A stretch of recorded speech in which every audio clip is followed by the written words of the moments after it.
നിങ്ങൾ ഭാരതമാതാവിനെ കണ്ടിട്ടുണ്ടോ? ആരാണ് ഭാരതമാതാവിനെ കണ്ടിട്ടുള്ളത്? എന്നിട്ട് അയാൾ വിശദീകരിക്കുന്നു. ആരെയാണ് ഭാരതമാതാവെന്ന് ആദ്യം വിശേഷിപ്പിച്ചതെന്നറിയാമോ? 1944 റങ്കൂണിൽ ഇന്ത്യൻ നാഷണൽ ആർമി രൂപീകരിക്കുമ്പോൾ നേതാജി സുഭാഷ് ചന്ദ്രബോസിന് 1,25,00,000 രൂപ കൊടുക്കാൻ ഒരു വ്യവസായി മുന്നോട്ട് വന്നു. അയാളുടെ പേര് യൂസഫ് എന്നായിരുന്നു. ആ യൂസഫ് എന്ന് പറയുന്ന ആൾ, യൂസഫ് മഫാനി എന്ന് പറയുന്ന അയാൾ 1,25,00,000 രൂപ കൊടുക്കുമ്പോൾ തൊട്ടു പിന്നിൽ ആ വേദിയിൽ ഒരു ഉമ്മ ഇരുന്ന് കരയുന്നുണ്ടായിരുന്നു. ആ ഉമ്മയോട് ചോദിച്ചപ്പോൾ ഉമ്മ പറഞ്ഞു, മോനെ, എൻ്റെ കയ്യിൽ പണമില്ല, ഉണ്ടായിരുന്നെങ്കിൽ ഞാൻ ഉള്ളത് മുഴുവൻ നിനക്ക് തരുമായിരുന്നു എന്ന് സുഭാഷ് ചന്ദ്രബോസിനോട് പറഞ്ഞു.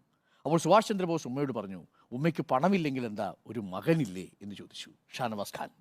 ആ ഷാനവാസ് ഖാനെ ഉമ്മ ഇന്ത്യൻ നാഷണൽ ആർമിയുടെ ഭാഗമായി ചേർത്തു.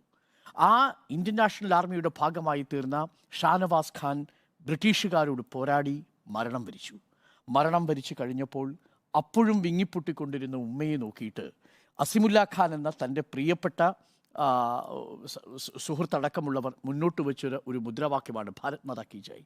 നിങ്ങൾ ഭാരതമാതാവിനെ കണ്ടിട്ടുണ്ടോ? ഇതാ ഈ ഉമ്മയാണ് ഭാരതമാതാവ് എന്ന് പറഞ്ഞു.